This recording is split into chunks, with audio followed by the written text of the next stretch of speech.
The air inside Sacred Heart Church didn't just feel cool, it felt still. Not a peaceful stillness, but the heavy, suspended quiet of a held breath. Dust motes caught in slanted swords of light from the stained glass windows seemed to move in slow motion, as if swimming through syrup. I sat on a hard wooden pew, the scent of old incense and lemon polish filling my nose, and tried to quiet the hum of modern anxiety in my veins. I was here to meet a man who dealt in absolutes, in a realm I only approached through speculation and fear. Father Gary Thomas emerged from a side door, not with theatricality, but with a quiet, solid presence. He was older than I'd imagined, with kind eyes that held a profound, weary depth. They were the eyes of a doctor in a terminal ward, not of a fanatic. We shook hands, his grip firm and dry. I explained our project, a documentary investigation into 3 of the world's most infamous haunted locations. I mentioned the names: Winchester, the Island of the Dolls, the Sallie House. A subtle shift passed over his face, not fear, but a profound recognition. A confirmation. "You're seeking permission," he said, his voice low and even. "Or perhaps protection." "Understanding," I countered, though he was right. He spoke for nearly an hour. Not about Hollywood theatrics, but about a reality he described as a spiritual ecosystem. He explained the church's distinction between a ghost, a disembodied human soul, lost or trapped, and a demon, a preternatural angelic intelligence turned parasitic. The latter, he said, doesn't haunt places, it infests people. It seeks attachment. "Think of it as a spiritual parasite," he said, leaning forward, his elbows on his knees. "It needs a host. It feeds on disorder, on trauma, on sin. It cannot create energy itself, so it siphons it. It amplifies negative emotions, provokes chaos, because that chaos is its food." The concept hit me with a chilling clarity. It wasn't about jump scares in the dark. It was about a slow, metabolic consumption. I asked him the question burning in my mind. Could something like that attach to a location? Not to a person, but to a pattern of events?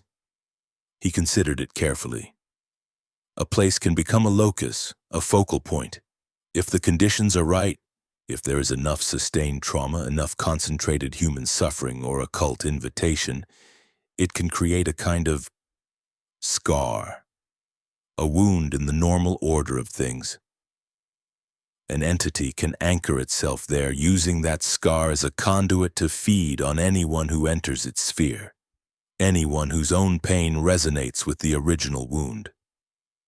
As we prepared to leave, I held out the only vessel I had, a half-empty bottle of supermarket water. He smiled faintly, took it, and offered a blessing. The Latin words washed over the plastic container. "In nomine Patris et Filii et Spiritus Sancti." When he handed it back, it felt different. Not magical, but significant. A tool, a line drawn in the sand. His final warning was stern, his kind eyes sharpening. "Do not invite, do not taunt, do not seek communication. You are investigators, not participants. The moment you ask it to perform, you enter into a relationship. You give it a point of connection. Your fear is delicious to it. Your curiosity is an open door. Remember, it is a liar. It will show you what you want to see to get what it needs." We drove north from San Jose, the urban sprawl giving way to manicured suburbs. The Winchester Mystery House rose from a sea of pristine lawn like a beautiful tumor. Its Victorian turrets and gingerbread trim were charming, postcard perfect. But the mind that designed it was not. Up close, the sheer wrongness of it assaulted the senses. It wasn't just big, it was incoherent. Our guide, a cheerful woman in period costume, led us through the dizzying interior. The narrative was familiar. The grieving heiress, Sarah Winchester, guided by spirits to build endlessly to appease the ghosts of those killed by the family rifle. We saw the staircases that ascended 7 steps only to hit a ceiling. We stood before the infamous door to nowhere, a second-floor portal that opened onto empty air, a 2-story drop into a rose garden. "To confuse the ghosts," the guide chirped, but Father Thomas's words reframed it. This wasn't a fortress against ghosts. This was the architectural manifestation of a psychic breakdown, a wound made visible. Sarah wasn't confusing spirits. She was building a monument to her own unbearable grief, the loss of her infant daughter, then her husband. The medium's advice provided a ritual, a compulsive behavior to focus the unimaginable pain. Build. Always build. The ritual was the feeding mechanism. In the basement, a place of rough-hewn stone and damp earth, the tour ended. I lingered as the group moved on, my producer waiting by the stairs. I wanted to feel it alone. I clicked off my flashlight. The darkness was absolute, a thick velvety black that pressed against my eyes.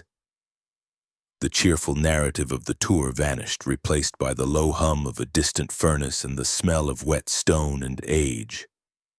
I held my breath, listened, and then I heard it. Not a ghostly moan, not a whisper. A single dry, grating scrape, like a brick being dragged once firmly across the concrete floor about 10 feet away. It was a physical, material sound. It happened once. Then silence returned, deeper than before. My heart hammered against my ribs. I fumbled for my light, clicking it on. The beam cut the darkness, illuminating empty space, dust swirling in its path. Nothing. No brick, no tool, no explanation. Just the lingering imprint of the sound in my ears. My rational mind, the part that had to write the script later, scrambled for explanations. Settling foundation, a stray rodent, but the timing felt intentional, a response to my solitary presence, a probe. That night, in my hotel room, I researched not ghost stories, but the psychology of profound grief and the history of spiritualism. Sarah lived in an era where speaking to the dead had become a national craze, a desperate response to the catastrophic losses of the Civil War. Her personal tragedy was magnified by the cultural moment. She wasn't just a crazy old woman. She was a perfect storm, unimaginable wealth, bottomless sorrow, and a cultural script that offered a bizarre, labor-intensive outlet. She had built the perfect, sustained traumascape, and according to Father Thomas's framework, such a place would be a 5-star restaurant for something hungry. The flight to Mexico City was a blur. From the chaotic, vibrant energy of the capital, we journeyed to the watery southern fringe, to the ancient Aztec canals of Xochimilco. Our boat, a brightly painted trajinera named Esperanza, puttered through still green waterways choked with water lilies. The air was humid, thick with the smell of stagnant water and blooming things. The cheerful music from other boats faded behind us as we turned down a narrower channel, the sky darkening with approaching storm clouds. The island of the dolls didn't emerge from the mist. It manifested. One moment it was a blur of green, the next a nightmare tableau snapped into focus. Hundreds, maybe thousands of dolls. They hung from every tree branch, nailed to fences piled in rotting heaps. Their plastic and porcelain faces were weathered into grotesque masks, sun-bleached, rain-stained, mildewed. Missing eyes, torn limbs, matted hair. It was a gallery of dead childhoods. The legend was simpler, folkloric. Don Julian Santana Barrera, a recluse, found a little girl drowned in the canal. He found a doll floating nearby, hung it to honor her spirit, and then spent the next 50 years collecting and hanging more dolls, believing it protected him or appeased her. He was found drowned in the exact same spot in 2001. As we stepped onto the spongy, uneven ground, the atmosphere was palpably different from Winchester's theatrical oddity. This was pure decay. This was guilt made tangible. Julian hadn't built, he had collected. His ritual was accumulation, an attempt to bury his trauma. The trauma of finding the girl, or perhaps, as some darker rumors suggested, a trauma far more personal, under a mountain of symbolic innocence. I walked slowly, the doll's empty eyes tracking me. My producer, usually the skeptic, was quiet, nervously brushing away spiderwebs. "It feels sad," he muttered. "Not scary, just desperately sad." But sadness, profound and enduring, was another form of energy. Another kind of wound. Was Julian's half-century of collecting a ritual as potent as Sarah's building? A sustained, obsessive offering to his guilt or grief? The storm broke. Rain drummed on the broad leaves, a cold, hard rain that seemed to wake the island. And then I saw it. Not a ghost. Not a moving doll. A large, beautifully crafted doll with a porcelain face, sitting primly on a log. As a gust of wind whipped through, its head didn't just turn on a stiff neck. It lolled. It dropped forward, chin to chest, with a shocking, lifelike weight, as if its strings had been cut. Then the wind died, and it slowly, creakily tilted back up. Not a mechanical motion, a puppeted one. A deep, visceral chill, unrelated to the rain, went through me. It wasn't proof of anything. But it was a violation of expectation. It felt like a performance, a response.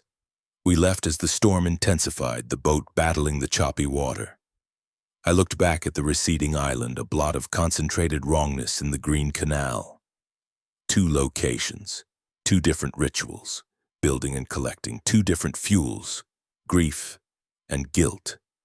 The same haunting pattern, or just the human tendency to see patterns in tragedy. Kansas was a flat, open exhale after the claustrophobic intensity of Mexico. Atchison, a sleepy river town, felt almost aggressively normal.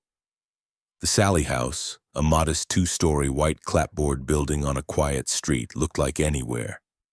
That was its most disquieting feature. The current caretaker, a serious man in his 40s named Eric, let us in. His demeanor was not that of a showman, but of a researcher. "I don't call it haunted," he said. "I call it active. There's a difference." The stories here were newer, more visceral and darker than the others. In the early 1990s, a young family, the Pickmans, were tormented. Scratching sounds inside the walls, their infant son waking every hour, giggling as if being played with. Stuffed animals arranged in intricate, unnatural circles. The husband, Tony, was physically attacked, long, deep scratches appearing on his back. He reported seeing a little girl in old-fashioned clothing whom he nicknamed Sallie. But the haunting escalated beyond apparitions. Tony described being filled with an unnatural, overwhelming hatred for his wife, a compulsion to violence that horrified him. They fled. Later, a subsequent tenant was discovered to have been using the basement for satanic rituals. A pentagram was painted on the floor, an altar built. Eric showed us the basement. It was a classic, unfinished Midwestern cellar. Stone foundation, concrete floor, a single bare bulb. And there, in the center of the floor, was a large, dark stain.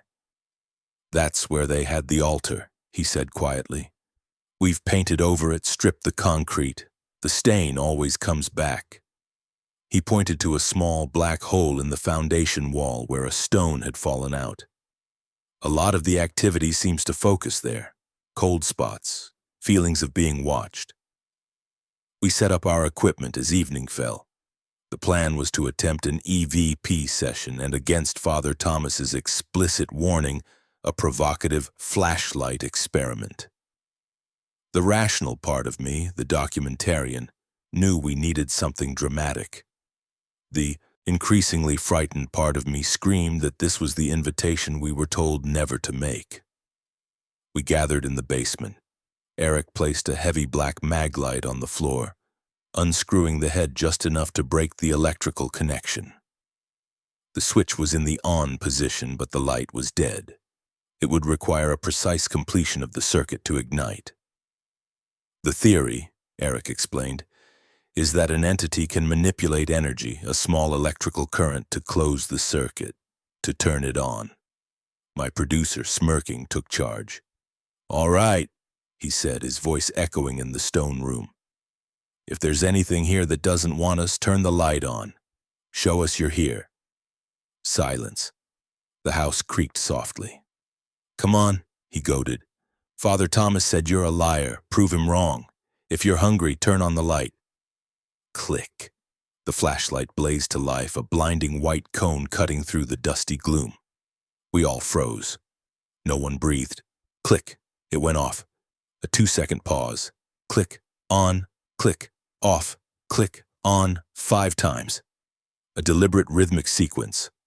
My producer's smirk had vanished. His face was pale. "Okay," he whispered, his bravado gone. That's a good trick." But it wasn't a trick. We had all seen the connection was broken. We tested it ourselves afterward.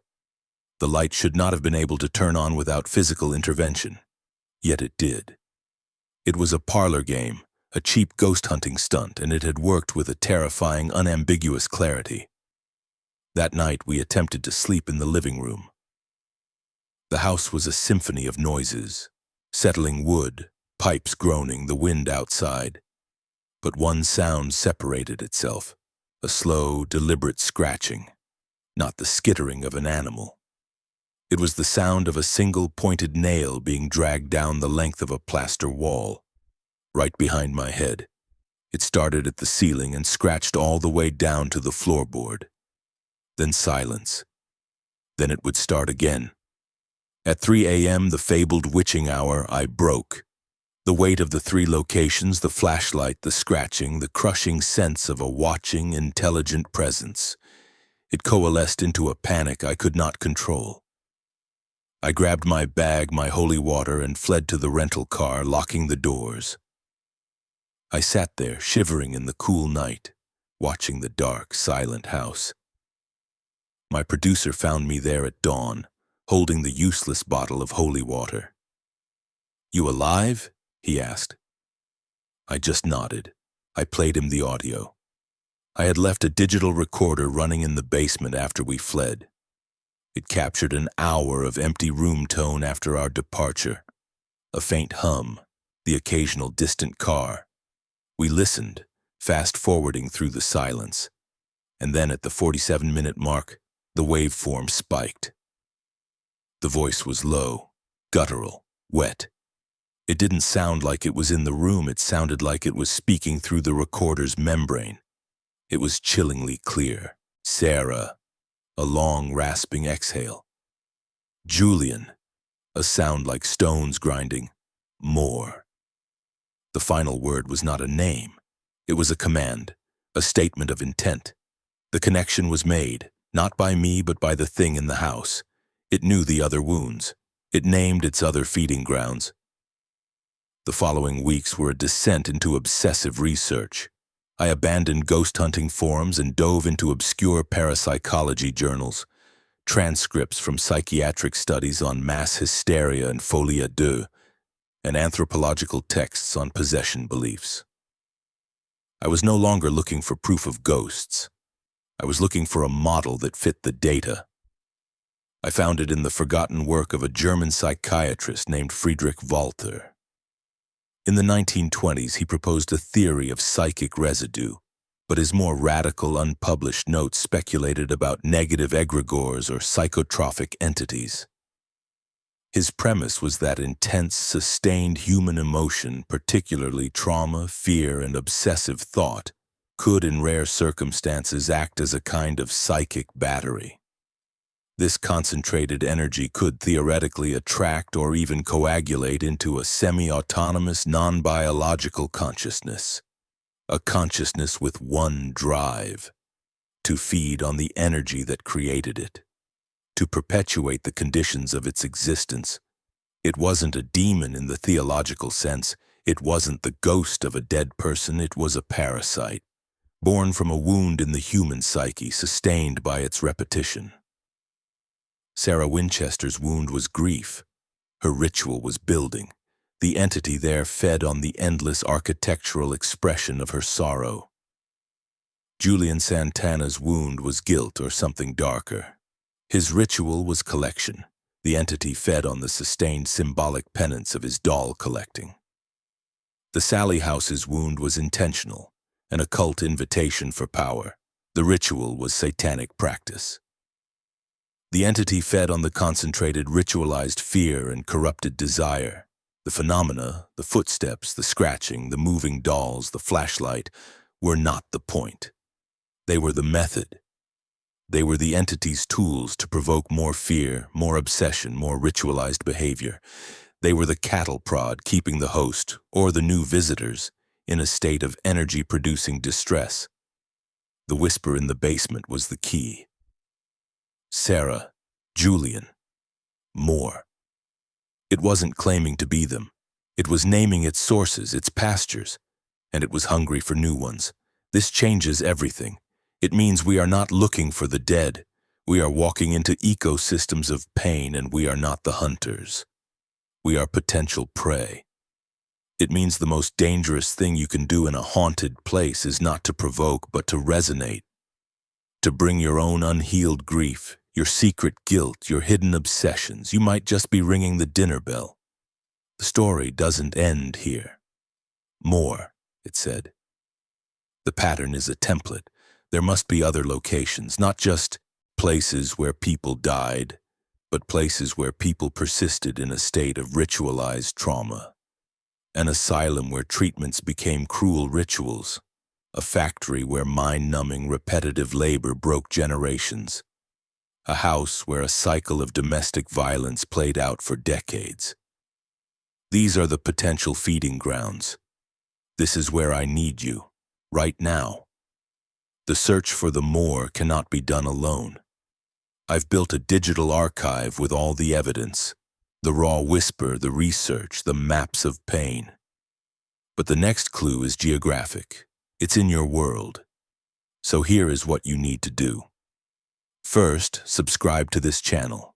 This isn't over. The next phase is mapping the pattern, and you need to be here when we connect the next dot. But more importantly, I need you to comment. Right now. Don't just say great video, tell me one crucial piece of data where you are watching from. Your city, your state, your country. This is the starting point. Because I need to know, is there a place near you that fits this darker pattern? Not just where someone died, but where something fed.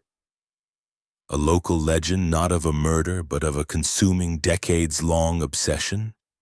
A spot that feels in your gut less haunted and more hungry.